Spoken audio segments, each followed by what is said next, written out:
नमस्कार दोस्तों, चैनल में आपका स्वागत है।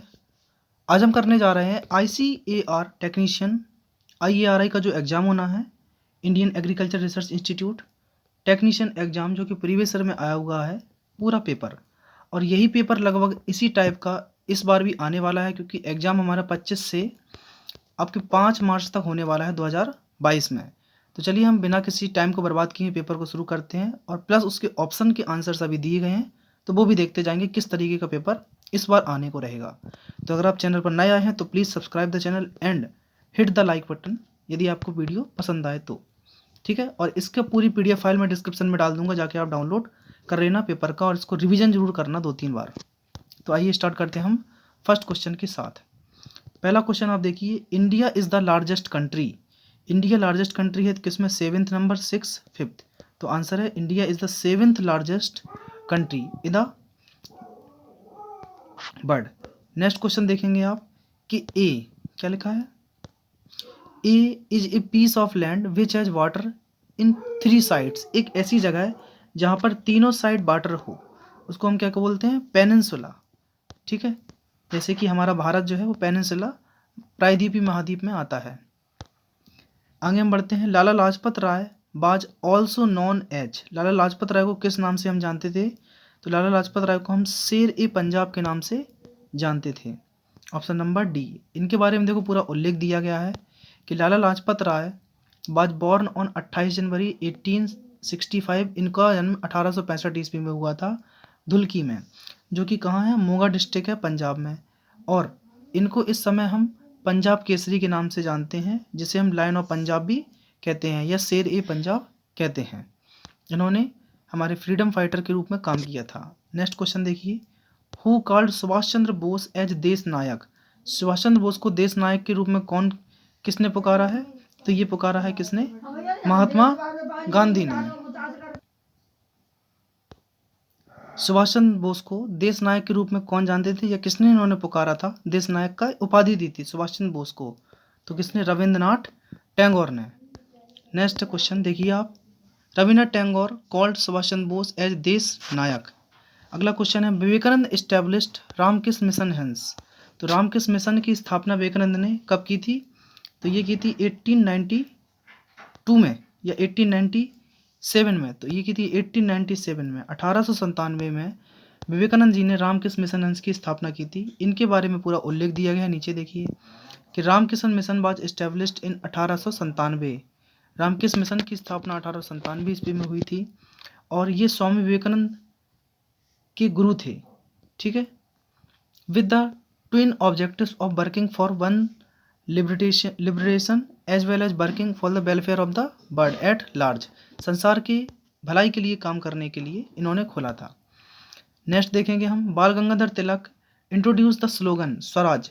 स्वराज मेरा जन्म से अधिकार है किसने दिया था? बाल गंगाधर तिलक ने। स्लोगन है उनका, और कब दिया था? 1906 में। इसी समय ही भारत और पाकिस्तान की 2 पार्टीशन किए गए थे 1906 में। नेक्स्ट देखेंगे आगे, question number 7, which among the following is the oldest dynasty. सबसे पुरानी डायनेस्टी कौन सी है? तो मौर्य, जो कि सबसे पुरानी डायनेस्टी है, सबसे पुराना राजवंश है, जो कि चंद्रगुप्त मौर्य इसके संस्थापक थे। नेक्स्ट देखेंगे, द फर्स्ट भक्ति मूवमेंट ऑर्गेनाइज्ड बाई। पहला भक्ति आंदोलन जो है वो किसके द्वारा चलाया गया था? तो ये रामानुजाचार्य के द्वारा चलाया गया था। इसका एक्सप्लेनेशन देखिए आप, the bhakti movement was started in south India. दक्षिण भारत में स्टार्ट हुई थी, जो कि 7th सेंचुरी 7वीं शताब्दी में स्टार्ट किया था भक्ति आंदोलन रामानुजाचार्य के द्वारा। The earliest seeds of the bhakti movement in India was organized by Ramanuja. इनके द्वारा ही इसको शुरू किया गया था। किस साल में शिवाजी जो कि है उनको छत्रपति की उपाधि दी गई थी? तो शिवाजी महाराज को छत्रपति की उपाधि 1674 ईस्वी में दी गई थी। और दोस्तों जितने सन रहते हैं इनको जरूर आप याद करके जाएं, क्योंकि ये आप कन्फ्यूजन में रहेंगे इनको। तो 1674 ईस्वी में शिवाजी महाराज को छत्रपति की उपाधि दी गई थी। एन इंडियन एक्सप्लेनेशन देखते हैं अगर आप इसका, an Indian working king, Indian warrior king and the member of the Bhonsle Maratha. तो भोसले मराठा के जो कि मेंबर सदस्य थे, शिवाजी को फॉर्मली क्राउन, उनको ताज पहनाया गया था और उन्हें छत्रपति की उपाधि दी गई थी 1674 ईस्वी में। आगे लिखा है कि second capital of Akbar, Akbar की दूसरी राजधानी क्या है? तो नो डाउट फतेहपुर सीकरी है अकबर की ये दूसरी राजधानी। ये इन्होंने बनाई थी कब? जब ये गुजरात को जीत के आए थे उस समय पर। ऑप्शन सी देखिए, ये आंसर था अपना। तो क्या लिखा है? आफ्टर विक्ट्री ऑफ राजपूतानास ऑफ चित्तौड़ राजस्थान में एंड रणथंभौर किला, he shifted the capital from Agra to new city which named Fatehpur Sikri. ठीक, जब इन्होंने राजपूताना चित्तौड़ को और रणथंभौर जैसे किलों को जीत के आए तो उस समय पर इन्होंने अपनी राजधानी आगरा से स्थापित कर दी। कहाँ पर? फतेहपुर सीकरी में। तो लार्जेस्ट पेनिनसुला की बात की गई है हमारे वर्ल्ड में। सबसे बड़ा पेनिनसुला प्रायद्वीपीय पठार जगह कौन सी है? तो है ये एक तो अरब नहीं, एक तो इंडिया है और एक साउथ अफ्रीका है, क्योंकि ये जो पार्ट है ये 3 जगह से घिरा हुआ पानी से। देखो इधर से और ऐसे। और इसी तरीके का नक्शा कुछ साउथ अफ्रीका के देश का भी है, कंट्री का है जो बना हुआ है वहाँ पर। अगला देखते हैं क्वेश्चन नंबर 12। इनमें से कौन सा पार्ट जो है इंडिया को रिसीव करता है फर्स्ट मानसून इन समर? गर्मियों के दिनों में पहला मानसून किस जगह से इंडिया में आता है? तो सभी को पता है ये वेस्टर्न घाट से आता है। ठीक है, पश्चिमी घाट से। नेक्स्ट हम देखते हैं क्वेश्चन नंबर 13 कि which of the following state has the largest coast line? किस स्टेट की सबसे बड़ी तटीय रेखा है? तो सबसे बड़ी तटीय रेखा कहाँ की है? गुजरात राज्य की सबसे बड़ी तटीय रेखा है। क्वेश्चन नंबर 14 है कि विच one of the following sectors, कौन सा सेक्टर ऐसा है has the greater proportion of the total water used in India? तो सबसे ज़्यादा वाटर जो यूज किया जाता है किस में? इरिगेशन में। ठीक है, यानी कि हमारे खेती के काम में, खेती की जब हम बुवाई करते हैं तो उसको इरिगेशन ही बोलते हैं, उसके काम में प्रयोग किया जाता है पानी का। Select the non renewable source of energy, ऐसी रिन्यूएबल एनर्जी जिसको हम वापस ना ला सकें तो वो हमारा है क्या? थर्मल, THERMAL, ये लिखा है थर्मल, जो कि जिसको हम वापस नहीं ला सकते हैं। अगला है कि on which river Hirakud dam, Hirakud बांध जो है वो किस नदी पर बना हुआ है? तो हीराकुंड बांध आपको पता है उड़ीसा में है, जो कि महानदी पर बना हुआ है। साथ ही साथ भारत का सबसे लंबा बांध जो कि कहलाता है ये, और सबसे ऊंचा बांध जो है वो भांगड़ा नागड़ बांध है, उत्तराखंड में स्थित है। उत्तराखंड में नहीं, हिमाचल प्रदेश और पंजाब के बॉर्डर पर पड़ता है ये। Which of the following taxes are imposed and collected by the state government? कौन सा कर है जो कि स्टेट की यानी कि राज्य सरकार के द्वारा लिया जाता है?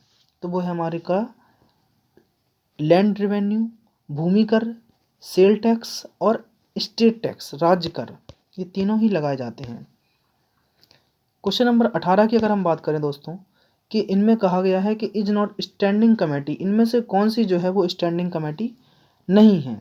तो पब्लिक अकाउंट्स कमेटी, एथिटिक्स कमेटी, या रेलवे कन्वेंशन कमेटी, या बिजनेस एडवाइजरी कमेटी। तो ऐसे क्वेश्चन को हो सकता है आप गलत कर दें, लेकिन इसको आप ध्यान रखें, स्टैंडिंग कमेटी में जो नहीं आता है वो है रेलवे कन्वेंशन कमेटी, ये स्टैंडिंग कमेटी में नहीं आता है। क्वेश्चन नंबर 19 की अगर बात करें हम कि which of the following is not a function of liver, liver का कौन सा फंक्शन नहीं है? तो रिप्रोडक्शन, लीवर जो हमारा वो रेगुलेशन ऑफ ब्लड करता है, सही बात है, एंजाइम की एक्टिवेशन करता है, और डिटॉक्सिफिकेशन भी करता है, लेकिन उत्पादन कोई नहीं करता है लीवर। ठीक है, तो ये आंसर हो जाएगा हमारा डी। बायोकेमिकल कंपाउंड्स की अगर हम बात करें, जो कि हमारे बायोकेमिकल कंपाउंड होते हैं, रासायनिक कंपाउंड, ये क्या है, इसका उपयोग किस लिए किया जाता है? तो स्किन ट्रीटमेंट्स के लिए, फूड प्रिजर्वेशन के लिए और कुकिंग ऑयल्स में, मतलब सबके लिए इनका प्रयोग किया जाता है। तो ऑप्शन नंबर डी हमारा करेक्ट आंसर हो जाएगा। एग्जाम में जाने से पहले जरूर इन क्वेश्चनों को रिवीजन करके जाइए दोस्तों। नेक्स्ट देखते हैं कि विच acid is present in lemon, lemon में कौन सा एसिड रहता है? तो मार्करिक एसिड कोई नहीं होता है, सिट्रिक एसिड जो है नींबू में प्रेजेंट रहता है, लैक्टिक एसिड दूध में पाया जाता है, और टार्टरिक एसिड आपकी टांटरी में पाया जाता है, या इमली में कह सकते हैं आप टार्टरिक एसिड। अगला देखते हैं विच of the following is not A type of element, कौन सा एक तत्व नहीं है? तो गैस, आप जानते हैं गैस जो कि तत्व नहीं है। ठीक है, नेक्स्ट हम बात करें कि which mission of NASA brought first human to moon, कौन सा नासा का ऐसा मिशन था जो कि आदमी को सबसे पहले चंद्रमा पर ले गया था? तो आंसर क्या है अपना? नंबर ए ही ये आंसर था, अपोलो प्रोग्राम, जो कि आदमी किसी भी व्यक्ति को चंद्रमा पर सबसे पहले ले गया था, अपोलो मिशन। अगला है व्हाट इज बोरॉन? बोरॉन क्या है? तो बोरॉन एक हमारी मेटलॉइड है, ठीक, जिसको हम अर्धधातु बोलते हैं, मेटलॉइड।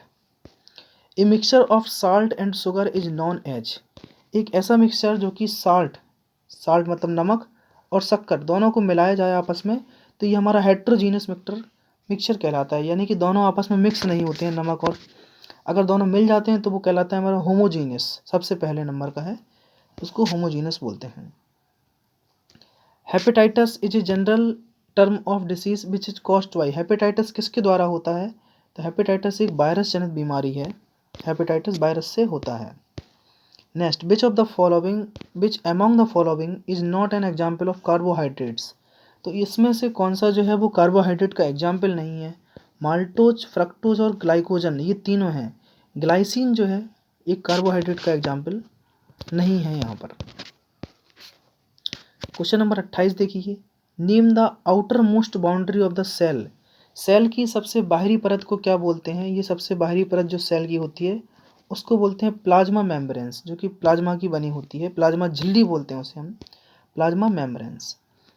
एक ऐसे एनिमल्स जो कि क्या खाते हैं, सिर्फ प्लांट खाते हों, उनको हम बोलते हैं हर्बीवोरस, क्योंकि हरी हरी चीज़ें खाते हैं। ओमनीवोरस जो सब कुछ खाते हैं, और कार्निवोरस केवल मांस खाने वाले को ही बोलते हैं कार्निवोरस। नेक्स्ट देखते हैं 30 क्वेश्चन कि what is the process of taking food into the body is called, वह क्रिया जिसके द्वारा हम भोजन को अपनी बॉडी में लेते हैं उसको हम बोलते हैं क्या? इजेशन, इंजेंशन, ये ध्यान रखना, इजेशन भी लिखा है EGESTION, ना एसिमिलेशन है ना डाइजेशन है, तो फूड को अंदर इनटेक करना, खाना कहलाता है इंजेंशन। इंजेक्शन से आप याद रख सकते हैं इंजेक्शन, ठीक है, ये आप वर्ड याद रखेंगे, इंजेक्शन। नेक्स्ट देखिए question number 31, detergent is defined as, detergent को हम किस रूप में जानते हैं? तो डिटर्जेंट को हम एक लिक्विड सरफेक्टेंट के रूप में जानते हैं, जबकि अब क्वेश्चन के ऑप्शन देखेंगे तो सभी बहुत ज़्यादा कन्फ्यूजिंग है। ये लिक्विड सॉल्यूबल है, ये लिक्विड सॉल्वेंट है, ये लिक्विड सॉल्यूशन है, तो आंसर सही क्या है? ये लिक्विड सरफेक्टेंट कहलाता है एक detergent. Next 32 question, which of the following is not green house gas, इनमें से कौन सी ग्रीन हाउस गैस नहीं है? तो वो कार्बन डाइऑक्साइड है, लेकिन कार्बन मोनोऑक्साइड नहीं है, ये कार्बन मोनोऑक्साइड है जो कि ग्रीन हाउस गैस नहीं है कौन कौन सी याद रखेंगे? ओजोन, मीथेन और H2O, वाटर वेपर, जिसको हम जल वाष्प बोलते हैं। 33वां question, which of the following treatment is used for removal of biochemical impurities, अगर हम बायोकेमिकल इम्प्योरिटीज़ को हटाना चाहें तो वो तरीका क्या कहलाता है? उसको बोलते हैं स्टेरिलाइजेशन, अलग करना, पृथक्करण करना। क्वेश्चन नंबर 34 देखिए, the estimation of age of earth, पृथ्वी की आयु आकलन किसके द्वारा की जाती है? एटॉमिक क्लॉक के द्वारा, ठीक। आगे आते हैं हम 35वें क्वेश्चन पर, the number of isotopes in hydrogen, hydrogen के कितने आइसोटॉप होते हैं? तो बताएं मैं आपको, आइसोटॉप हाइड्रोजन के 3 होते हैं, एक होता है 1H1, दूसरा होता है 1H2, ठीक, तीसरा होता है 1H3, इसको बोलते हैं ट्राइटेरियम, ये इट्रियम है आई थिंक, ऐसे ही कुछ इनके नाम हैं, तो नाम तो नहीं पूछे जाएंगे, सिर्फ हाइड्रोजन के कितने आइसोटोप हैं वो हैं ऑप्शन नंबर बी, 3 आंसर है। What are those animals called, ऐसे एनिमल जो कि दोनों खाते हो, देखो प्लांट और एनिमल दोनों खाते हो, उनको हम क्या बोलते हैं? ओमनीवोरस, सब कुछ खाने वालों को हम बोलते हैं ओमनीवोरस, सर्वाहारी। 37वां question, a group of glands which produce various hormones is called, एक ऐसा ग्रुप ग्लैंड का जो कि कई सारे हार्मोन्स निकालते हैं उसको हम बोलते हैं एंडोक्राइन सिस्टम, ENDOCRI यानी सिस्टम से SYSTEM, endocrine system. Which bacteria is responsible, इनमें से कौन सा बैक्टीरिया है जो कि कर्ड, दही को जमाता है? तो सभी जानते हैं लैक्टोबैसिलस एसिडोफिलस, लैक्टोबैसिलस 2 जगह लिखा है, एक जगह लिखा है ऑरियस, एक जगह लिखा है एसिडोफिलस, तो लैक्टोबैसिलस एसिडोफिलस है जिसके द्वारा हम दूध में दही जमाते हैं। अगला देखते हैं हम, which of the following bacteria present in soil produces a peculiar smell. एक अजीब सी स्मेल देता है सॉइल में जो बैक्टीरिया रहते हैं। It rains on parched soil. तो आंसर है हमारा ये पहला ही नंबर, स्ट्रेप्टोमाइसिटिस माइसिटिस है, जो कि एक रेंस जो कि बरसात में मिट्टियों में पाए जाते हैं, जो कि एक अजीब सी खुशबू निकालते हैं उस समय पर। What are the function of thyroid gland. Thyroid gland का क्या कार्य है? तो आप कंट्रोल मेटाबॉलिज्म सही है, maintain internal homo homeostasis, controls breathing and heart rate, और ऑल ऑफ एबव। तो जो हमारा ग्लैंड है थायराइड ग्लैंड गले में पाया जाता है, ये तीनों चीज़ों को कंट्रोल करता है। तो आंसर होगा आपका all of the above. Question number 41, which of the following are to be managed for sustainable development. Sustainable development के लिए क्या जाना जाता है? तो वह है हमारे रिसोर्सेस, जो कि सस्टेनेबल डेवलपमेंट के लिए जाने जाते हैं। विच of the following is the biodiversity hot spots. तो इनमें से कौन सा जो है बायोडाइवर्सिटी हॉट स्पॉट्स के रूप में जाना जाता है? तो हमारे वो है फॉरेस्ट, जो कि जंगल, जिनको हम बायोडाइवर्सिटी हॉट स्पॉट के रूप में जानते हैं। नेक्स्ट देखिए, from the list given below, जो कि आपको लिस्ट दी गई है, 4 ऑप्शन दिए गए हैं। The items that is not natural sources, natural नहीं है, प्राकृतिक रूप से नहीं है, वो क्या है? इलेक्ट्रिसिटी प्राकृतिक नहीं है, ये बनाई हुई है ह्यूमंस के द्वारा। Expand the abbreviation gap, gap का पूरा नाम क्या है? तो बड़ा ही अजीब, आप समझेंगे भी नहीं अभी। ये है गंगा एक्शन प्लान। आप उल्टा सीधा किसी में भी लगा देंगे और आंसर गलत हो जाएगा। तो गैप का पूरा नाम था गंगा एक्शन प्लान। 45वां क्वेश्चन, हम विश्व पर्यावरण दिवस कब मनाते हैं? तो ये सबको आंसर पता होगा, 5 जून को हम, और 28 फरवरी को हम साइंस डे मनाते हैं, नेशनल साइंस डे 28 फरवरी को। क्वेश्चन नंबर 46 देखते हैं, the pH range most conducive for life of fresh water plants and animals is, यानी कि सबसे ज़्यादा उनके लिए जो कंड्यूसिव रहती है, उपयुक्त रहती है, वो क्या है? 6.5 से 7.5 के बीच में, जो कि किस किस के लिए है? फ्रेश वाटर और प्लांट्स एनिमल्स के लिए। सरदार सरोवर बांध किस नदी पर बना हुआ है? तो सरदार सरोवर बांध नर्मदा नदी पर बना हुआ है, जो कि गुजरात में स्थित है। आगे हम बढ़ते हैं क्वेश्चन नंबर 48 की ओर, कि what is the purpose of rain water harvesting, यानी कि वर्षा का जो पानी है हार्वेस्टिंग के लिए हम उपयोग करते हैं, उसका क्या उद्देश्य है? तो हम जो वर्षा का पानी उपयोग करते हैं उसका उद्देश्य है रिचार्ज ग्राउंड वाटर, भूमि की जो पानी है उसको हम भूमि को रिचार्ज करना है। एक्चुअली में हमें अपनी पृथ्वी को पानी ज़्यादा से ज़्यादा देना है, जिससे कि वो रिचार्ज होती रहे। आगे बढ़ते हैं हम, द चिपको आंदोलन कहाँ पर हुआ था? तो विजय बहुगुणा की सरकार थी उस समय पर, और ये बहुगुणा जी ने ही चलाया था चिपको आंदोलन, जिसमें कि ये थी कहाँ पर? आपके घरवाल, है ना, ये है हिमाचल प्रदेश के उत्तराखंड में, ऑप्शन घरवाल था। तो चिपको आंदोलन ऑर्गेनाइज्ड बाय घरवाल के द्वारा। नेक्स्ट देखिए, विच of the following is not natural sources, इनमें से कौन से नेचुरल सोर्सेस नहीं हैं? तो स्नेक, बाइंड, हवा, मैंगो ट्री है, लेकिन वुडन हाउस लकड़ी का घर ये नेचुरल नहीं है, ये इंसान के द्वारा बनाया गया है, खुद पहले से ही बनाया नहीं है। What is the name given to the international airport at Kolkata, Kolkata के एयरपोर्ट का क्या नाम दिया गया है? तो आंसर है नेताजी सुभाष चंद्र बोस, कोलकाता के एयरपोर्ट का नाम दिया गया है।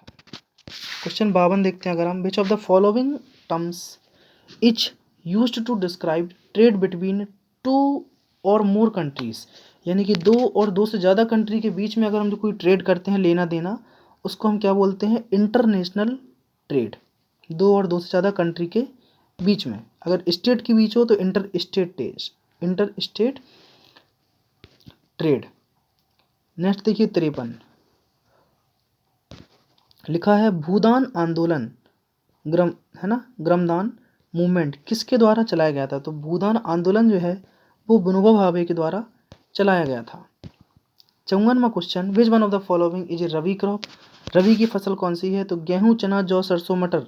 तो गेहूं, जो कि बी नंबर पे लिखा हुआ है, आंसर होगा अपना B option. Which of the following is announced by the government in support of a crop, तो एक क्रॉप के सपोर्ट के लिए क्या सरकार के द्वारा अनाउंस किया गया है? तो मिनिमम सपोर्ट प्राइस, ये आंसर होगा अपना मिनिमम सपोर्ट प्राइस। 56वां क्वेश्चन देखते हैं कि development of country can generally by determined by its, किसी भी देश की जो कि डेवलपमेंट है, उनका बढ़ना है, किसके द्वारा देखा जाता है?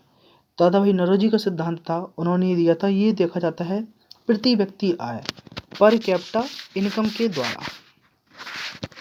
बात करते हैं नरेगा की, तो नरेगा जो है वो कितने दिन का प्लान है? नरेगा जो है वो 100 दिन के लिए चलाया गया था, जो कि national rural employment guarantee act 2005 में लागू हुआ था NREGA. Question number 58, banks provide a higher rate of interest on which of the following accounts, यानी कि सबसे ज़्यादा जो ब्याज देती हैं बैंक, वो किस अकाउंट पर देती हैं?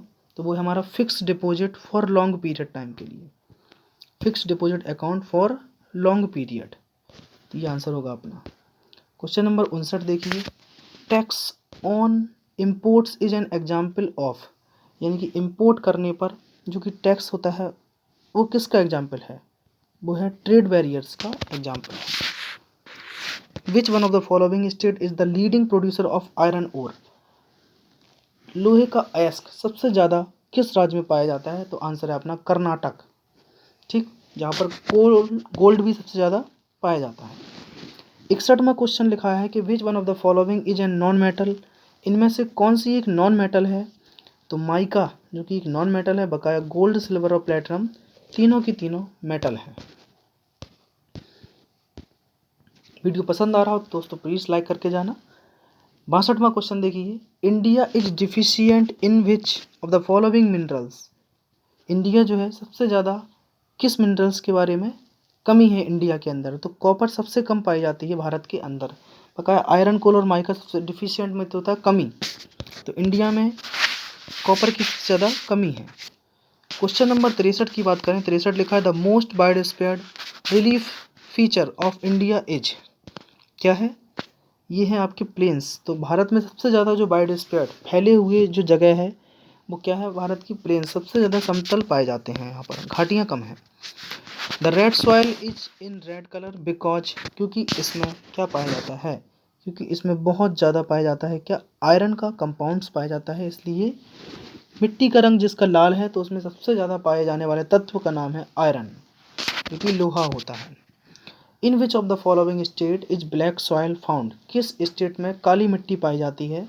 तो आंसर रहेगा आपका गुजरात, क्योंकि कपास की बहुत ज़्यादा खेती गुजरात में होती है और काली मिट्टी में ही कपास उगाई जाती है हद से ज़्यादा।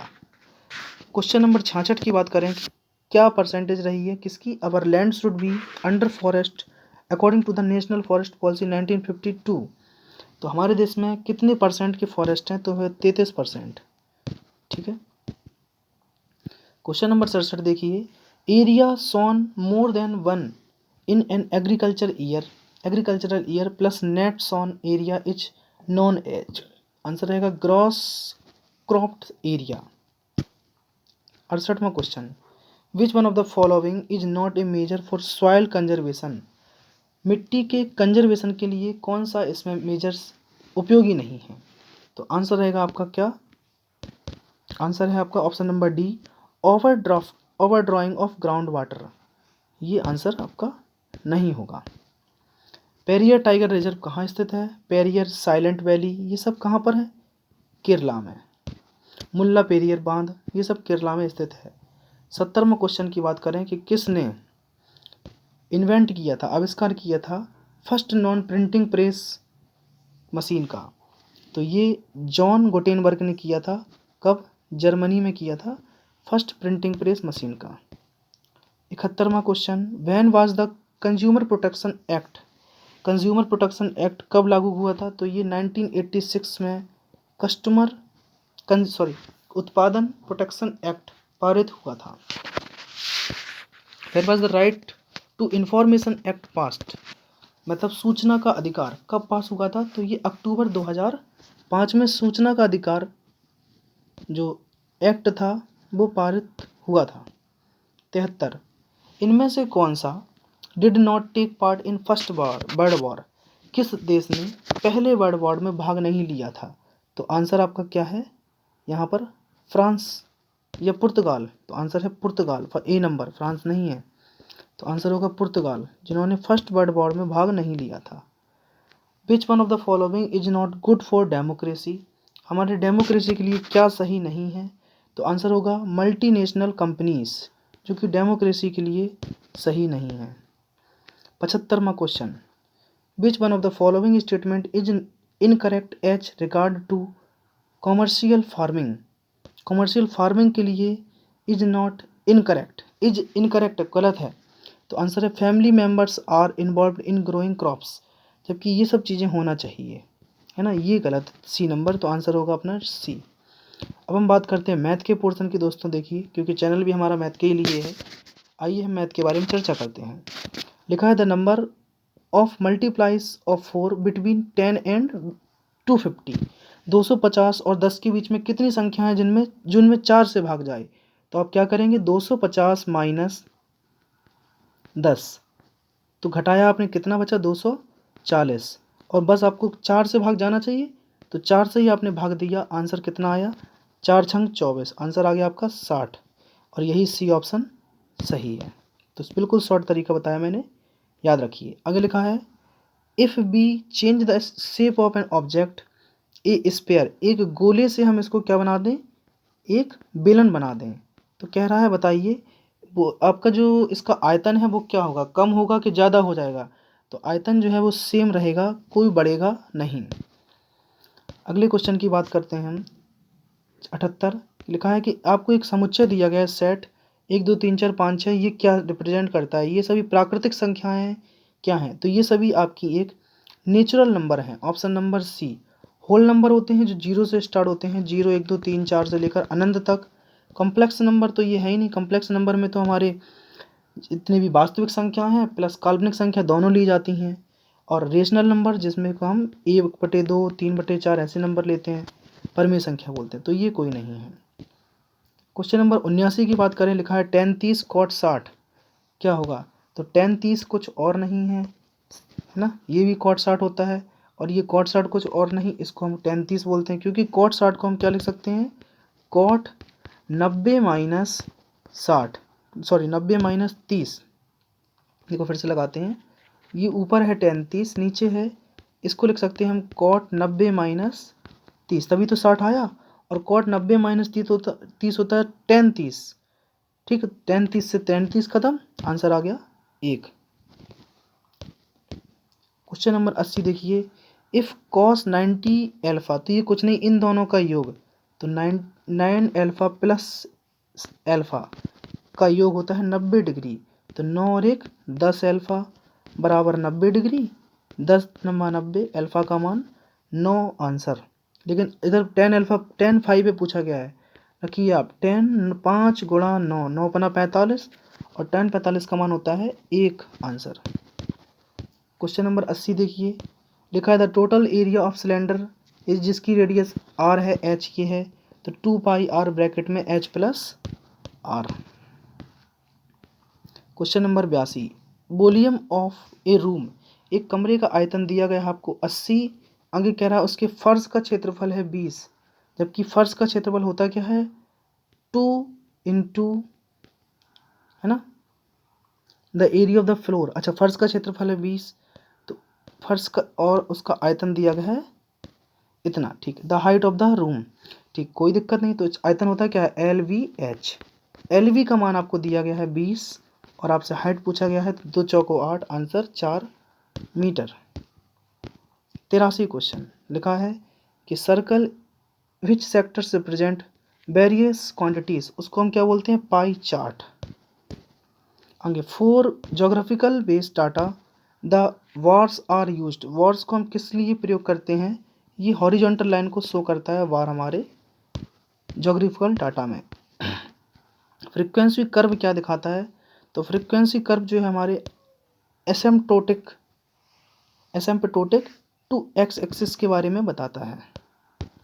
The sum of first 5 multiples of 3, 3 के 5 प्रथम मल्टीपल का योग क्या होगा, आंसर है अपना 45। कैसे लेना है, 3 3 दूनी 6, 3 त्रिका 9, 3 चौको 12, 3 पचे 15, इन सबको बस जोड़ना है। तो 15 और 12 27, 27 और 9 36, 36 और 6 42 और 3 45, आंसर 87। लिखा है आपके सामने कि if 35 is removed from the data, this data में, तो मीडियन कितनी बढ़ जाएगी। देखो अगर हम पूरा डाटा लिखते हैं साइड से 30 से स्टार्ट करते हैं तो आप देख रहे हैं 30, उसके बाद आता है अपना क्या 34, फिर 35, 36, 37, 38। ऐसे ही हम देखते हैं कि बीच का मिडिल वाला इसमें पार्ट आ रहा है। संख्या देखिए आप 1 2 3 4 5 6 7 8 संख्याएं हैं और आप देख रहे हैं 4 यहाँ से हैं, 1 2 3, चौथी ये रही और पाँचवीं यहाँ से 36 के बाद आएगा 37। तो इन दोनों का एवरेज होगा मीडियन। तो मीडियन देखते हैं 37 प्लस इसको जोड़िए आप 7 6 13 की 3, 3 3 6 और 1 7, 73, 73/2। तो आंसर है 2 3 6, ठीक, 2 6 12 यानी कि 36.5 आया है। लेकिन सवाल कह रहा है यदि हम 35 को ही हटा दें तो संख्या बची कितनी है। अब देखो यहाँ से 1 2 3 और यहाँ से भी 3 क्योंकि 7 ही बचेंगे तो एवरेज आ रहा है 37। अब 36.5 से 37 हो गया यानी कि कितना बढ़ गया 0.5। 88 क्वेश्चन, किसी टू गोले का आयतन 64 27 है तो इनकी त्रिज्या कितनी होगी गोले की। इनका घनमूल निकालिए तो 4 और 3। इनका पूछा गया है एरिया, तो एरिया कुछ और नहीं होता है साइड का स्क्वायर, मतलब 16 और 9। आंसर आ गया 16:9। 89 क्वेश्चन, द एंगल ऑफ, लिखा है the angle of elevation top to tower 30 metre high to foot another town is the plane 60 degree, then the distance between two towers. Answer है 10√3। कैसे करेंगे देखो, ये रहा इस तरीके से, the distance between two towers पूछी गई है, ये रहा आंसर। तो देखो ये 60 डिग्री का कोण बना रहा है, ऐसा कुछ नहीं था, आई थिंक ये कुछ ऐसा था, सवाल में कुछ ना कुछ हल्का सा मिसिंग है इसलिए इसको अभी तक नहीं पकड़ पा रहे हैं। ये 60 डिग्री का कोण बना रहा है, इसको फिर से देखते हैं। चलो आप लोग थोड़ा देखना बताना क्या है। The distance of points P 2.3 from the x axis is, answer 3। 2.3 से एक्स एक्सिस की क्या एक्स दूरी होगी, तो x बराबर 3, x की दूरी बराबर y बराबर 0 रखते हैं तो वही पूछा गया है, तो y बराबर 3 आंसर हो जाएगा। तो यहाँ पूरा पेपर कंप्लीट होगा दोस्तों। देखिए आप, अगर आपको पेपर पसंद आया हो पूरा सॉल्यूशन तो जरूर उसको लाइक कीजिए, सब्सक्राइब कीजिए चैनल को।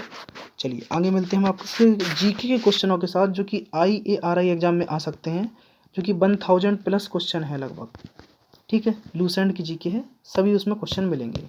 तो आज के लिए इतना ही, धन्यवाद।